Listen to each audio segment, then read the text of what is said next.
Familia, tengan muy buenos días, que el Señor me los bendiga. Una vez más estamos delante de la presencia del Señor, dándole honra y gloria por todas las buenas maravillas que ha hecho en nuestras vidas y porque hasta aquí Él ha sido fiel con cada uno de nosotros. Bien, en este momento venimos con esta meditación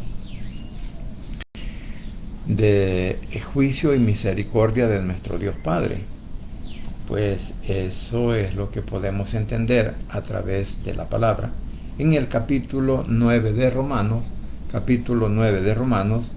versículos 14, bueno, vamos a procurar llegar hasta 24 y vamos a leer los primeros dos versículos, que es el 14 y el 15, que dice la palabra de Dios, tal como ha sido inspirada por el Espíritu Santo, enseñada y predicada por nuestro Cristo de la gloria celestial, dice de la siguiente manera. Romanos capítulo 9, versículo 14 en adelante, dice la palabra de Dios así: ¿qué pues diremos? ¿Que hay injusticia en Dios? En ninguna manera. Pues a Moisés dice: tendré misericordia del que yo tenga misericordia, y me compadeceré del que yo me compadezca. Dice en la otra versión: ¿y por eso vamos a decir que Dios es injusto? Claro que no. Porque Dios le dijo a Moisés: yo tendré compasión de quien yo quiera tenerla. Padre Santo y bendito que estás en los cielos, gracias te damos por esta mañana, por este nuevo día que nos das. Gracias porque hasta aquí, Señor, tú has sido fiel con cada uno de nosotros. Te suplico ahora, mi Señor, que seas tú tomando el control en mi mente, en mi boca, en mi corazón. Que todo lo que diga, Señor, pueda ser de acuerdo a lo que tu palabra nos manda.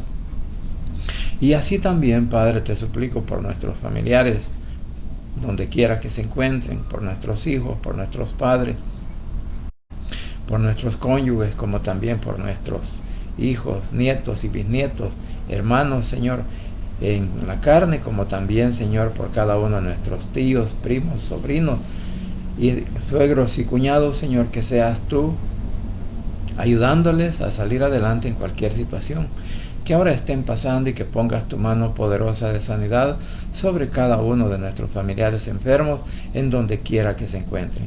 Asimismo, Señor, te suplico por el pueblo de Israel, por la paz en Jerusalén, por nuestro país, El Salvador, por cada una de nuestras autoridades civiles y militares, y también, Señor, por cada uno de los hermanos salvadoreños que trabajan en diferentes lugares, Señor, que seas tú, por favor, ayudándoles también a salir adelante en sus compromisos, y que también que los puedas proteger y guardar de todo ataque del enemigo.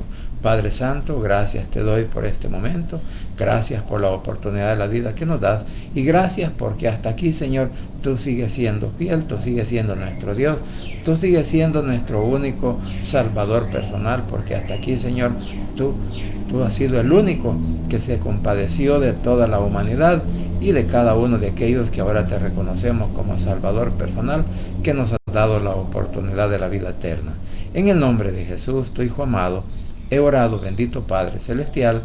Amén y amén. Bien, como dije, vamos a continuar en el capítulo 9 de Romanos, y ahora pues vamos a ver por qué el juicio y misericordia de Dios respecto a esta palabra. Y comienza diciendo en el versículo 14 que pues diremos que hay injusticia en Dios. En ninguna manera. Esa es la respuesta que da Pablo. Bueno, ¿a qué se debe esta pregunta? Bueno, se debe porque al final del versículo 13 de este mismo capítulo dice la palabra: prefería a Jacob y no a Esaú. En la Valera dice: a Jacob amé, a Esaú aborrecí. Bueno, eso es lo que el escritor, el traductor, puso en esta Biblia, ¿verdad? Aborrecer. Y eso en algún momento nos puede confundir, porque podríamos decir, o sea, que el Señor aborrece. Bueno, en verdad sí aborrece el pecado, sí Él aborrece la injusticia, sí Él aborrece cada una de aquellas acciones que va en contra de los demás, o que no es justo lo que el hombre pueda hacer delante de los demás y ni mucho menos con nuestro Padre Celestial. Entonces, por eso es que Pablo dice que el Señor es el que toma la decisión de, de recibir o de rechazar. Y digo en este sentido porque si observamos el versículo 13 dice, como está escrito, Jacob amé y a Esaú aborrecí. Bueno, conociendo la historia bíblica de Jacob y Esaú, nos damos cuenta que Esaú vendió su primogenitura. O sea, al vender su primogenitura, él estaba despreciando el regalo, el favor inmerecido que el Señor le estaba dando para tener esa doble porción. Y podríamos decirlo ahora también, cuando el hombre también aborrece la salvación, aborrece el Evangelio, aborrece a nuestro Señor Jesucristo como su único Dios, y que posteriormente pues lo rechaza en toda su manera de ser, y por lo tanto este hombre cuando muere pues no tiene derecho a ir a la salvación, al cielo, sino a una parte de condenación, entonces a una condenación eterna. Entonces podríamos entenderlo de esa manera, y que como él, aunque en la Valera estaba hablando al respecto de escoger a alguien y aborrecer al otro. Entonces ahora dice, por eso dice en la Valera, y por eso, porque el Señor dijo que iba a aborrecer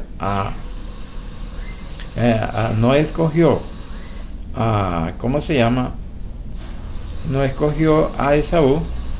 Por eso vamos a decir de que el Señor es injusto. Por eso dice, y por eso vamos a decir que Dios es injusto. De ninguna manera, dice. ¿Por qué?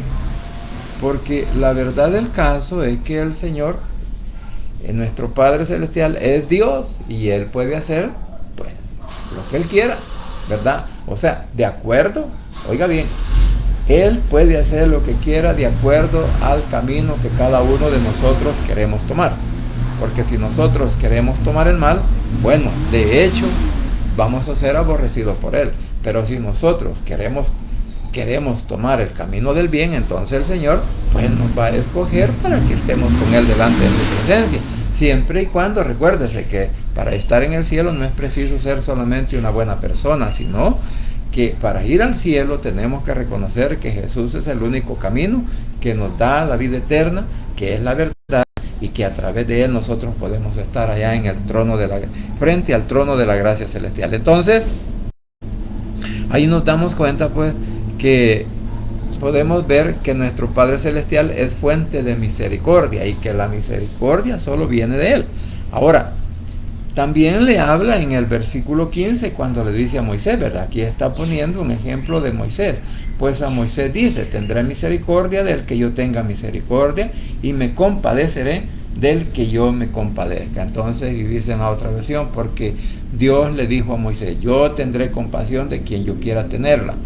¿Sabe? El pueblo de Israel, allá en el capítulo 32, y también este versículo es una cita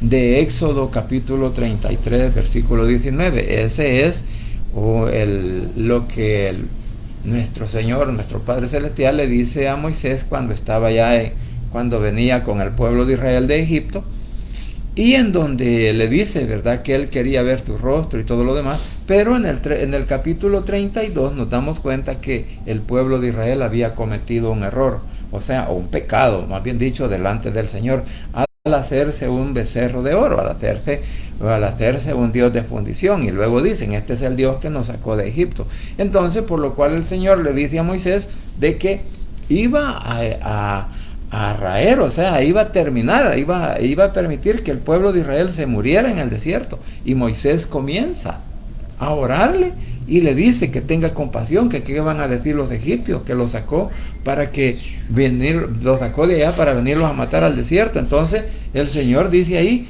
que Moisés le dice que se arrepienta, le dice Moisés, o sea, por la intercesión que él estaba haciendo, intercesión. Entonces, por eso, cuando dicen este versículo, que porque Dios le dijo a Moisés, yo tendré compasión o misericordia del que Dios quiera tenerla. Entonces, ahí comenzando Pablo cita este versículo para que nos demos cuenta que la misericordia, el perdón y, y, y toda lo que tenemos de parte de nuestro Señor Jesucristo procede pues de nuestro Padre Celestial. Entonces, por esa razón es que Él puede hacer, como repito, como Él quiere, siempre y cuando que la persona esté caminando de acuerdo a su voluntad, no de acuerdo a su propio juicio. Entonces, por eso también dice en el 16, dice, así que la elección de Dios no depende de que alguien quiera ser elegido o se esfuerce por serlo. Más bien depende de que Dios, o nuestro Padre, le tenga compasión. O sea, en otras palabras, podemos entender en este versículo, usted lo leo en la Valera, dice, así que no depende del que quiere ni del que corre, sino de quien Dios tiene misericordia. O sea, el hombre puede decir en su mente y en su corazón, yo quiero esto, o yo quiero lo otro, o lo hago o no lo hago. Y puede decir, al final el Señor pues tiene que ayudarme, tiene que bendecirme o tiene que salvarme. Entonces, pero no es así, porque recuérdese que aquí en Romanos hemos venido estudiando del por qué, la razón, la circunstancia, del por qué el hombre tiene que dejar de hacer las cosas del mundo. Porque en el capítulo 8 aprendemos cómo poder vivir bajo la dirección del poder del Espíritu Santo. Entonces, cómo vivir en el Espíritu. O sea, y por eso en este versículo, porque estamos hablando de la elección entre Jacob y Esaú, entonces nos damos cuenta, mis queridos hermanos, de que el Señor es quien elige de acuerdo al corazón de cada hombre. Porque el Señor, por ejemplo, el Señor dijo, la salvación es para todo el mundo. Pero no todo el mundo quiere la salvación del Señor. Entonces, bajo esa dirección nos damos cuenta que quien quiere tomar o ser bendecido o ser escogido de parte de nuestro Señor Jesucristo o de parte de nuestro Padre Celestial somos nosotros. Y repito, Jacob y Esaú. Ahí está un ejemplo que habla, que dice que él lo escogió desde el vientre de su madre. Pero hay un detalle. Recordemos que el Señor conoce desde el inicio de nuestra vida el presente, el futuro y el pasado. Entonces el Señor conoce cuáles son las intenciones de cada uno de nosotros, y de acuerdo a esa situación es que el Señor nos guarda, nos bendice, nos protege o tiene misericordia de nosotros. Claro, siempre y cuando que también nosotros confesemos nuestros pecados delante de Él. Ahora bien, por eso dice en el 16, así que la elección de Dios no depende de quién, por eso claramente lo dice aquí, así que la elección de Dios no depende de que alguien quiera ser elegido. O sea, si no dice o se esfuerce por serlo, más bien depende de que Dios le tenga compasión, o sea, compasión o misericordia. Entonces, por eso nos damos cuenta que el Señor escoge a las personas después de haberlo llamado, después de haberle dado la oportunidad de la vida eterna, después de haberle dicho, tú puedes llegar a ser salvo, pero tienes que creer en mi Hijo como mi único Salvador personal. Y ese es el detalle que nosotros aprendemos siempre en la Biblia de todas estas cosas. Ahora bien, ahora dice en el 17, en la Biblia leemos que Dios le dijo al rey de Egipto, te hice rey precisamente para mostrar mi poder por medio de todo lo que haré contigo y para que todo el mundo me conozca. Y en el 18 dice, así que todo depende de lo que Dios decida hacer. Él se complace de quien quiere y a quien quiere lo vuelve terco. Recordemos que el rey Faraón, allá en Egipto, en Éxodo capítulo 7, versículo 13, versículo 22, capítulo 8, versículo 15, 19 y 32, capítulo 9, versículo 7 y 34, allí aparece donde Faraón dice que fue endurecido, o sea, y endureció su corazón. Recordemos que el Señor le había dicho a Moisés, mira, te voy a mandar a Egipto, vas a sacar al pueblo, vas a hablar con el Faraón y le vas a decir que vas a sacar mi pueblo de ese lugar. Sin embargo, el Señor todavía le dice, aunque Él le dijo, va a endurecer su corazón, alguien podría haber dicho, entonces, ¿para qué le digo? Pero la verdad es que recordemos que el Señor, vuelvo a repetir, conoce el pasado, el presente y el futuro de cada uno de nosotros. Entonces, él sabía, y el rey, como era considerado un dios, por eso le dice, por eso le dice aquí, leyendo la Valera, porque la escritura dice a Faraón, para esto mismo te he levantado, o sea que él lo puso como rey, para mostrar en ti mi poder y para que mi nombre sea anunciado por toda la tierra. O sea, que a través del juicio que dictó sobre Faraón y de hecho sobre Egipto, entonces todo el mundo conoció, todas las naciones a los alrededores conocieron del poder de Dios. Porque cuando el pueblo de Israel, después de que en la última plaga, pues la del juicio de los primogénitos, deja ir al pueblo, ¿qué pasó? Pero Faraón deja ir al pueblo, pero se arrepintió y quiere volverlos, quiere traerlos y por último quiere hasta matarlos. Y es ahí donde la mano poderosa de nuestro Padre Celestial hace que pasen el Mar Rojo en seco, abre el mar, pasan el Reco y pasan al otro lado. Entonces, todo esa fue una noticia para todos los países alrededores, que muchos decían que todos no hablaban del pueblo, sino que hablaban de Dios. Hablaban de Dios porque decían, ese es un Dios poderoso. Entonces, a tal grado pues que muchos les tuvieron miedo. Entonces, aunque siempre hubo, a pesar del miedo que le tuvieron al pueblo de Israel o a nuestro Padre Celestial, pero siempre hubo oposición para que el pueblo llegara hasta la tierra prometida. Bien, entonces ahí pues eso es lo que está relatando en este versículo cuando dice pues que este rey precisamente para mostrarle mi poder. ¿Por qué? Porque él se consideraba un Dios.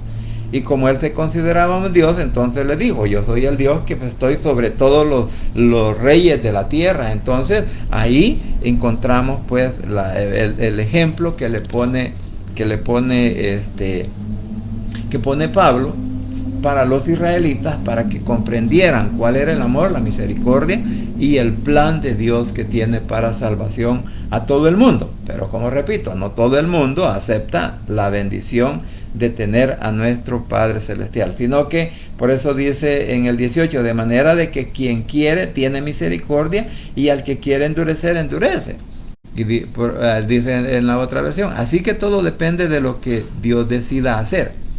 Él se compadece de quien quiere y a quien quiere lo vuelve terco. O sea, en su propia necedad, el proverbio dice, va que el necio en su propia necedad va a seguir hasta el final de sus días, pero no va a alcanzar la salvación, porque el hombre se vuelve necio, el hombre se vuelve terco, y por eso la oposición al evangelio. Entonces, Pablo está tratando de explicarle tanto a sus paisanos, al pueblo de Israel, como también lo explica de una manera general para el mundo. Que el hombre que no quiera reconocer a Jesús como su Salvador personal, el Señor dice en la segunda carta a los Tesalonicenses que va a hacer, en los primeros capítulos, habla y dice que va a hacer, como no creen en la verdad, va a hacer que crean en la mentira, o sea, los va a hacer más tercos. O sea, los va a hacer más rebeldes, los va a hacer más como dijéramos, personas incrédulas. O sea, que va a aumentar la incredulidad de ellos. ¿Por qué? Porque el Señor desde hace 2000 años sigue dando la oportunidad de vida eterna al hombre. Pero el hombre es el que no acepta, el que no quiere. Entonces, por eso ahora pone estos ejemplos, ¿verdad?, del faraón. Y nos damos cuenta, pues, de que el Señor a Faraón lo hizo terco, lo volvió incrédulo, lo volvió rebelde, hasta el grado pues que fue la destrucción de su país. Entonces, reconociendo todo eso, ahora vamos a ver por qué el enojo y la compasión de nuestro Padre Celestial, o sea, el juicio y la misericordia que Él tiene para nosotros, porque en el 19 dice, si alguien me dijera, ¿de qué nos va a culpar Dios si nadie puede oponerse a sus deseos? Yo le contestaría, dice aquí esta palabra en la otra versión, amigo mío, tú no eres nadie para cuestionar las decisiones de Dios. La olla de barro no puede quejarse con el que la hizo.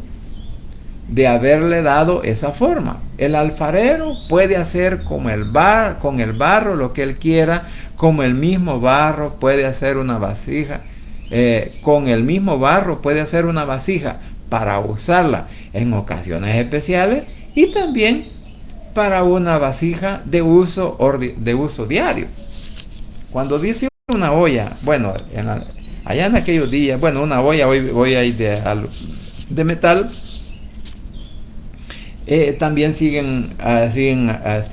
todavía siguen haciendo ollas de barro. Entonces, el Señor aquí está poniendo otro ejemplo, ¿verdad? Y nos está enseñando de que toda la revelación, que el Señor hace una revelación de que el hombre es responsable de su propia vida, que el hombre es responsable de ser condenado o ser salvado, y que ningún hombre sobre la faz de la tierra puede cuestionar. Bueno, digo, nosotros no podemos cuestionar, cuando ya conocemos la palabra, no podemos cuestionar el mensaje de Dios. Sin embargo, hay personas que todavía dicen y cuestionan a Dios cuando dice, ¿por qué el Señor hizo que cuando el pueblo venía, verdad, que le da la orden tanto a Moisés como también se la dio luego al rey Saúl, de que mataran a todos aquellos pueblos que eran oposición para ellos, que no dejaran completamente nada? Entonces la gente cuando lee estos versículos dice, es que Dios es injusto, yo no sé por qué el Señor hace eso, y comienzan a cuestionar. Incluso hay algunos que ahora tratan hasta de podernos evangelizar a nosotros, que ya somos cristianos, porque dicen, pero dicen que ellos no pueden creer en toda la Biblia, sino que creen en una parte de la Biblia, pero en la otra parte no la creen. ¿Por qué? Porque dicen, no puede ser que esta palabra, por eso ellos argumentan, esta palabra no es de Dios, dice, esta palabra la escribió un hombre. Es que nuestra ingenuidad espiritual, nuestra ingenuidad nos lleva a querer cuestionar lo que Dios ha hecho, lo que Dios hace, la palabra de Dios. Por eso aquí dice, leo lo que dice la Valera, dice, pero me dirás, ¿por qué pues inculpa? Porque ¿quién ha resistido a su voluntad? Mas antes, oh hombre, ¿quién eres tú para que alterques con Dios? Dirá el vaso de barro al que lo formó, ¿por qué me has hecho así?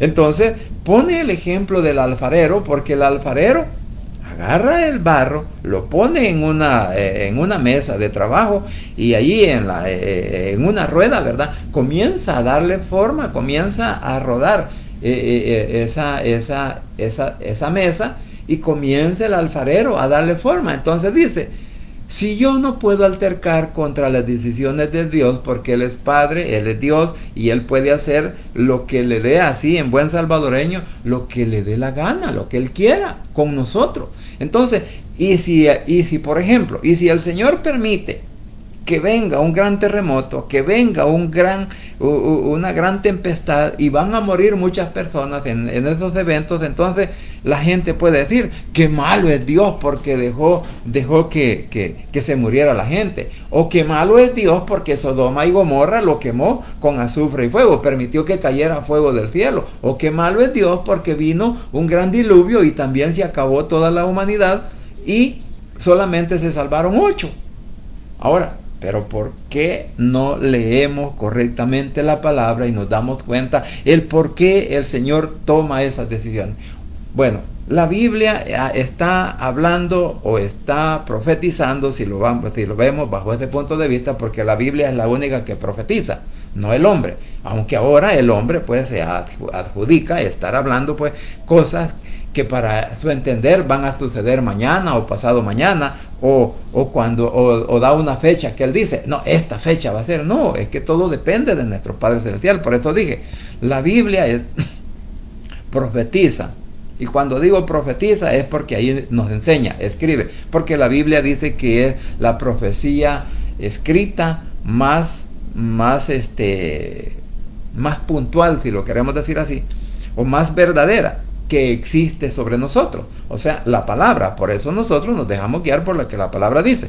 Ahora bien, estaba diciendo de que la Biblia nos anuncia que viene un gran terremoto como nunca lo ha habido, y también nos habla de los rumores de guerra y los problemas que se van a dar antes de la venida de él en Mateo 24, y todo eso pues a algunos quizás nos asusta, pero a otros nos alegramos porque decimos la venida del Señor está cerca. Entonces nosotros prácticamente luego, cuando eso suceda, antes de que eso suceda, el Señor pues va a levantar o va a salvar a su iglesia de la tierra. Entonces ahí es donde podríamos decir que el Señor hace como Él quiere, por eso. Pero ¿por qué lo hace así? Para ver si el hombre así se arrepiente, para ver si el hombre así llega a sus pies, para ver, mire, el Señor no es que sea un Dios malo, el Señor no es que sea un Dios de verdugo, no es que sea un Dios sin misericordia, sino que el hombre es el que ha airado o ha irritado o ha hecho que nuestro Padre Celestial se enoje y diga, bueno, entonces la humanidad va a llegar ¿hasta dónde? Hasta aquí. Hasta aquí va a llegar la humanidad, hasta aquí va a ser el tiempo final, y desde ahí en adelante va a comenzar ¿qué? Un nuevo cielo, una nueva tierra, o por decir así, un nuevo reino. Por eso ahora estamos a la víspera de que también en la tierra haya un nuevo reino mundial. Entonces, todas esas cosas nos apuntan que el Señor lo permite y hace. ¿Por qué? Porque aquellos que no han creído en la verdad, entonces van a creer en la mentira, y eso va a ser su destrucción. Entonces, por eso aquí dice, la boya o la vasija no le puede decir al alfarero, ¿por qué me hiciste así? ¿O por qué me dejaste esto? ¿O por qué me pusiste el otro? ¿Por qué volviste a desarmarme cuando ya estaba hecha? No, es que tanto el alfarero como el barro no tiene posibilidad de poderle reclamar al alfarero, tampoco el hombre le puede reclamar a nuestro Padre Celestial, y ese es el ejemplo que Abraham nos da. Ahora bien, como dije, que nuestro Padre Celestial, del capítulo 19 al 21, pues está revelando la responsabilidad que el hombre tiene en cuanto a su salvación, si lo vemos bajo ese punto de vista. Ahora bien, en el 23 y 24 dice, algo parecido ha hecho Dios, dice, ha querido dar un ejemplo de castigo para todo el mundo, para que todo el mundo conozca su poder. Por eso tuvo mucha paciencia con los que merecían ser castigados y destruidos. Y en el 23 dice, al mismo tiempo demostró su gran amor y poder para salvarnos. Aquí estos versículos, por eso cuando yo decía de que el juicio y misericordia de nuestro Padre Celestial, de nuestro Dios único y Salvador, entonces aquí en estos versículos podemos ver de la misericordia que Dios tiene aún hoy en día para la humanidad. Porque, como vuelvo a repetir, voy a leerlo en la Valera, dice, y que si Dios, queriendo mostrar su ira y hacer notorio su poder, soportó con mucha paciencia que los vasos de ira preparados para destrucción. O sea, cuando allá dice en el versículo 21, habla también, bueno, dice, con el mismo barro puede hacerse una vasija para usarla en ocasiones especiales. La otra dice para honra, y también una vasija de uso diario. Recordemos que el Señor nos ha hecho todos a su imagen y semejanza. El Señor ha hecho a toda la humanidad para que nosotros lo busquemos a Él y lo veamos como nuestro único Dios Salvador, que lo veamos como nuestro único Creador, lo veamos como el único Dios que nos puede dar la oportunidad del perdón, el reconcilio, la misericordia y llevarnos hasta su gloria. Pero el hombre no quiere, el hombre quiere buscar sus propios medios para poder llegar hasta el trono de la gracia de nuestro Padre Celestial, ignorando la palabra. Entonces, por eso dice, cuando se refiere a la vasija de usos especiales, vamos a decirlo, ¿verdad? Cuando un corazón está dispuesto a seguir adorando y amando y dándole honra, gloria a nuestro Señor Jesucristo. Pero también podríamos decir del otro corazón, del incrédulo, el que no quiere reconocer de que Jesús es el único Salvador y que para él hay otros dioses. Entonces, y que hay otros medios como poder alcanzar la salvación. Entonces, para eso dice, por eso dice en el 22, algo parecido ha hecho Dios nuestro Padre. Dice, ha querido dar un ejemplo de castigo para que todo el mundo conozca su poder. Por eso, tuvo mucha paciencia con los que merecían ser castigados y destruidos. Así como el Señor tuvo paciencia cuando Noé comenzó a construir el arca, que se tardó aproximadamente 100 años, a esos 100 años fue la misericordia que tuvo nuestro Padre Celestial para toda la humanidad en ese momento, para que cambiaran su manera de ser, para que se arrepintieran. Pero en vez de cambiar, mejor se burlaron, mejor querían matar también a Noé y sus hijos con su mujer y sus esposas. Entonces nos damos cuenta que el mundo, a pesar de las cosas que pueden estar viniendo encima de nosotros, aún siguen en su incredulidad, siguen viviendo su vida como quieren vivirla y siguen apartados completamente del Señor. Entonces, por eso está hablando que el Señor ha demostrado su poder, se la demostró al pueblo de Israel y se la ha demostrado al mundo entero. Nos ha demostrado su poder ahora a nosotros. ¿Por qué? Porque siendo aún gentiles, siendo la iglesia ahora que formamos parte del pueblo de Dios, sin ninguna posibilidad, nosotros nos hemos convertido en pueblo. Recuérdense que nosotros somos un pueblo por la fe, adoptados. No somos el olivo, no dependemos del olivo natural, sino del olivo original, sino del natural, o sea, bueno, en Romanos habla de los dos olivos, ¿verdad? Entonces, el natural y el original. Entonces nosotros estamos injertados en el olivo original como pueblo por la fe que hemos tenido en nuestro Señor Jesucristo. Entonces, bajo esa dirección, entonces nosotros aprendemos ahora a decir de que, a través de esta palabra, que el Señor ha tenido misericordia hasta hoy, como la tuvo en el antiguo tiempo, la tiene hasta hoy, para que muchos, en vez de ser destruidos, mejor lleguemos a los pies de Cristo. Pero, como repito, el hombre siempre está en una franca oposición al Evangelio y no quiere creer en él mismo. Dice que nosotros pues somos mentirosos, somos charlatanes, que hablamos cosas que no debemos y porque no creen en la Biblia. Entonces eso es lo que nosotros podemos ver. Por eso dice, tuvo mucha paciencia con los que merecían ser castigados y destruidos.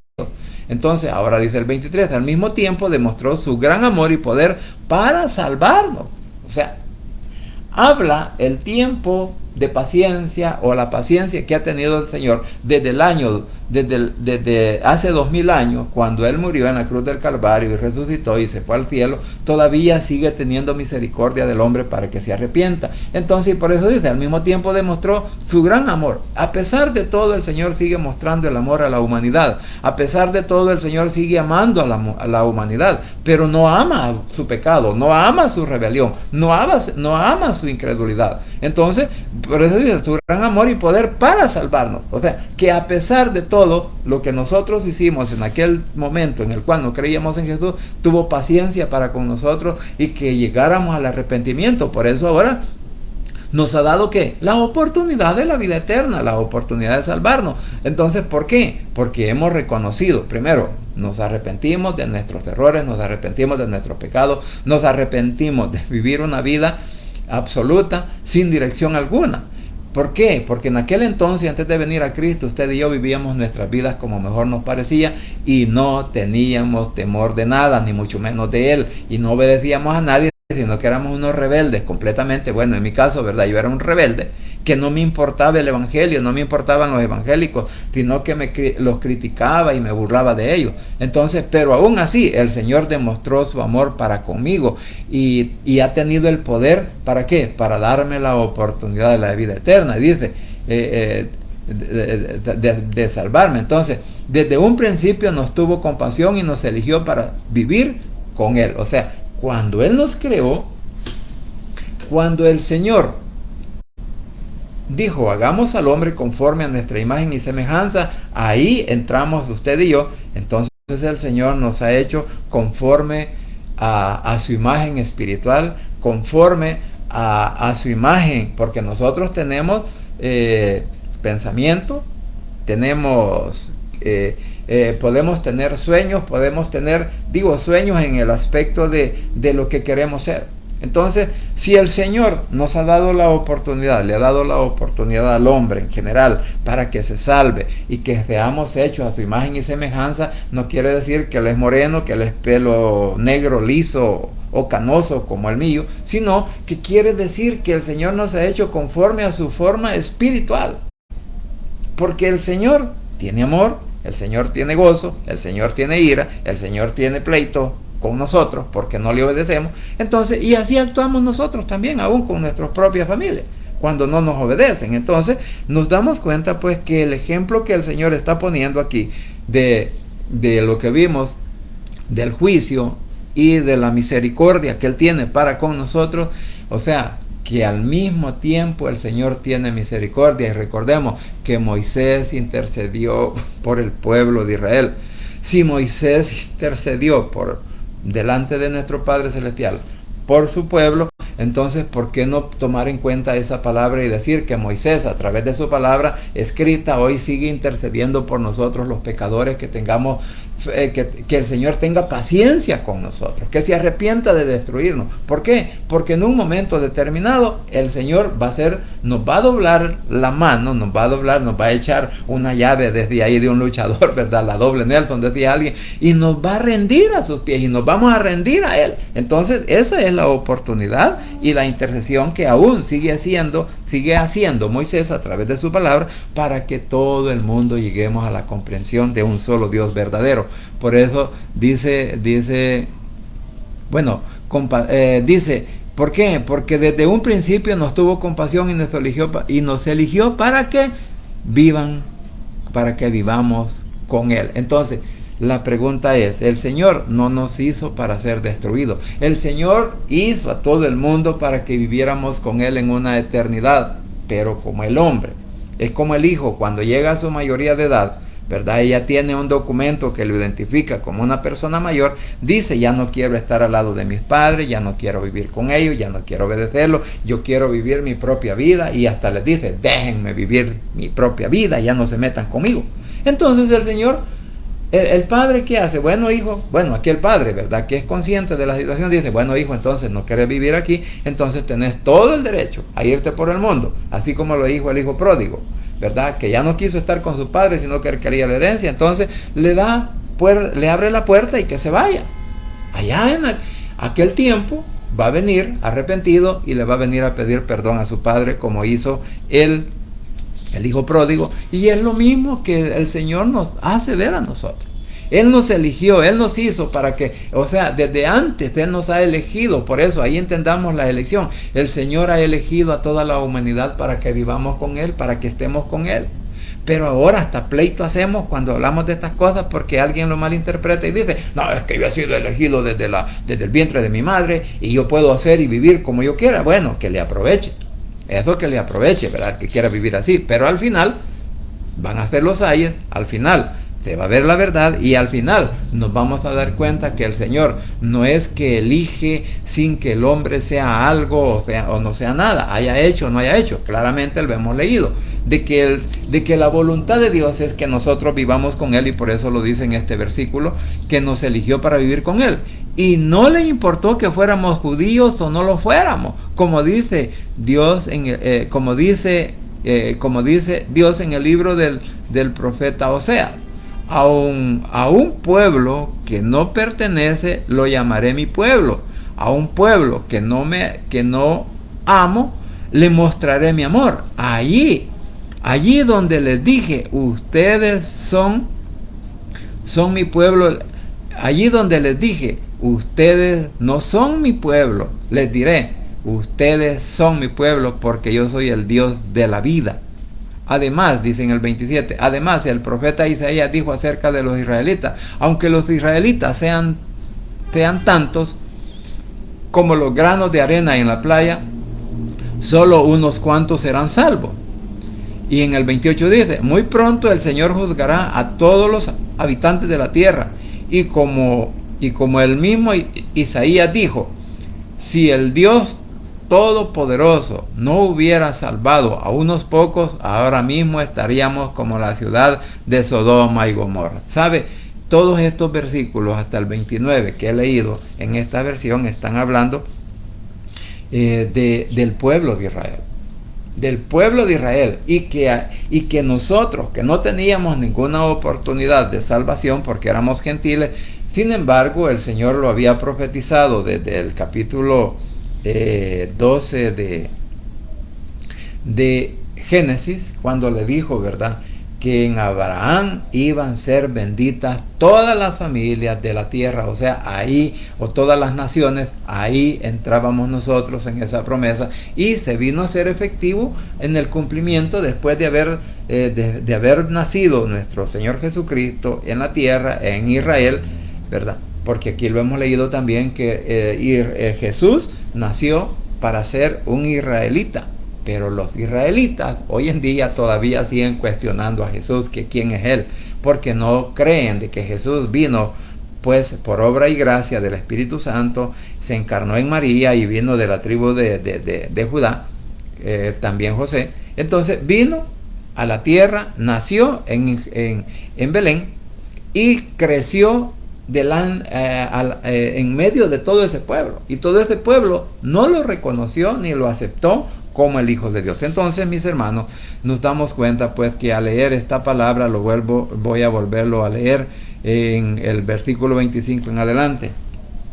Hoy lo leo en la Valera. Dice, como también en Oseas dice, llamaré pueblo mío al que no era mi pueblo, y a la no amada. Recuérdese que nosotros como gentiles no podíamos obtener, según los judíos, el amor de Dios, de nuestro Padre, pero al pueblo de Israel, a los incrédulos o a las personas, les decía que no eran su pueblo, y a la no amada, dice, amada, y en lugar donde se les dijo, vosotros no sois pueblo mío, allí serán llamados hijos del Dios viviente. También Isaías clama tocante a Israel. Si fuera el número de los hijos de Israel como la arena del mar, tan solo el remanente será salvo. O sea, que Israel, no todo Israel, a pesar de ser el pueblo escogido de Dios, va a ser salvo. Sí van a ser salvos aquellos que estén vivos en el momento en que Cristo venga y los rescate del problema, de la situación que van a estar viviendo respecto pues al anticristo. Dice, por eso dice, no todo Israel será salvo, solamente el remanente, porque el Señor ejecutará su sentencia sobre la tierra en justicia y con prontitud. Y como antes dijo Isaías, si el Señor de los ejércitos no nos hubiera dejado descendencia, como Sodoma habríamos venido a ser, y a Gomorra seríamos semejantes. O sea, de que el juicio que envió el Señor, por eso decía, el juicio y la misericordia que nuestro Padre Celestial tiene para con nosotros en toda esta situación, para podernos hacer llegar a sus pies. Que así como el pueblo de Israel ha tenido que pasar por diversas luchas, por diversos problemas, por diversas circunstancias, que por su incredulidad han tenido que pasar por esa situación, así también hoy en día el mundo entero está pasando por diversas situaciones difíciles, a tal grado pues de hasta perder la vida. ¿Pero por qué? Porque no están creyendo en lo que nuestro Padre Celestial a través de nuestro Señor Jesucristo nos ha dado. Entonces, mis queridos hermanos, espero pues de que esta explicación que he tratado de dar sea pues de orientación, pueda ser de ayuda para poder comprender más la palabra que el Señor nos da, pero tenemos que tomar en cuenta algo. Si no lo hacemos en la manera espiritual, no lo vamos a entender, porque no lo vamos a entender, pero si lo hacemos en la manera, en la dirección espiritual, en la dirección que el Señor nos manda, en la dirección que el Espíritu nos da, entonces vamos a entender su palabra. ¿Y sabe qué? Este es motivo de que nos alegremos, de que nos regocijemos, de que nos sintamos ese gozo por la oportunidad que el Señor nos ha dado, por la oportunidad que el Señor le sigue dando incluso a nuestros familiares que no creen en Jesús. Por eso la importancia de seguir orando por ellos y de clamarle para que tenga misericordia y que ellos también se puedan arrepentir. ¿Por qué? Porque solo en Cristo Jesús hay poder y hay salvación. Y no se olvide que el Rey pronto habrá de venir. Vamos ahora. Padre Santo y bendito que estás en los cielos, gracias te doy por este momento. Gracias por la oportunidad de la vida que nos das y gracias porque hasta aquí, Señor, tú has sido fiel con cada uno de nosotros. Te suplico ahora, Señor, por cada una de las familias que representamos, donde quiera que estén, que los guardes, que los proteges, que los bendiga, que pongas tu mano poderosa de sanidad sobre nuestros familiares enfermos, nuestros hijos, nuestros padres, nuestros hermanos, nuestros cuñados, nuestros suegros, Señor. Por hijos y nietos y bisnietos, donde quiera que estén, protégelos, Señor, y ayúdales también a comprender tu palabra. Ayúdales, Señor, dirígeles con el Espíritu Santo su mente y su corazón, para que no rehúsen creer en lo que la palabra dice, para que no rehúsen creer que solamente de ti, Señor, alcanzamos esa salvación, de nadie más. Que no rehúsen creer en lo que está escrito, Señor, porque es tu palabra y el poder del Espíritu Santo ha guiado a todos aquellos hombres, Señor, más de 40 hombres que escribieron en su propio idioma, Señor, la Biblia, y que ahora, Señor, pues esa Biblia, esa palabra ha llegado hasta nuestros días, hasta nuestras manos, para poderla leer, para poderla escudriñar y encontrar esa verdad, Señor, que solamente en ti la podemos hallar. Te repito, Señor, o te suplico, más bien dicho, de que seas tú tocando mentes y corazones de todos aquellos, Señor, que aún no te reconocen, no creen en ti, no creen en la Biblia o cuestionan la palabra, para que les des la oportunidad de la vida eterna. Es por eso, Señor, que te clamo con todo mi corazón, con toda mi mente, con todo mi espíritu, Señor, para que seas tú llegando hasta esos hogares, hasta esos países, hasta esos rincones de la tierra, Señor, para que aquellas personas que aún no te han reconocido como Salvador personal, en esta hora, Señor, puedas tocar sus mentes y sus corazones y que puedan, Señor, repetir esta oración que los va a llevar a la salvación de la siguiente manera. Señor Jesús, en esta hora vengo delante de tu presencia, abro mi corazón y confieso con mi boca que tú eres mi único y suficiente Salvador personal. Creo que eres Dios, que moriste en la cruz y que resucitaste al tercer día. Padre, me arrepiento, soy pecador. Gracias te doy por enviar a tu Hijo a morir en mi lugar. Gracias, Cristo, por salvar mi alma hoy. Que el Espíritu Santo selle mi corazón y me dé esa oportunidad de estar en tu presencia el día que yo muera, Señor, porque tú escribirás mi nombre en el libro de la vida. En el nombre de Jesús he orado, bendito Padre Celestial. Amén y amén. Bien, familia, gracias por permitirme llegar hasta sus hogares, gracias por la oportunidad de vida que nos da el Señor y gracias porque hasta aquí Él sigue siendo fiel con cada uno de nosotros. Así que deseo que pasen un buen día, que el Señor me los guarde y que los bendiga, y no se olvide que solo en Cristo Jesús hay poder y hay salvación, y que el Rey pronto vendrá o llamará a su iglesia para estar con ella en el cielo. Bendiciones.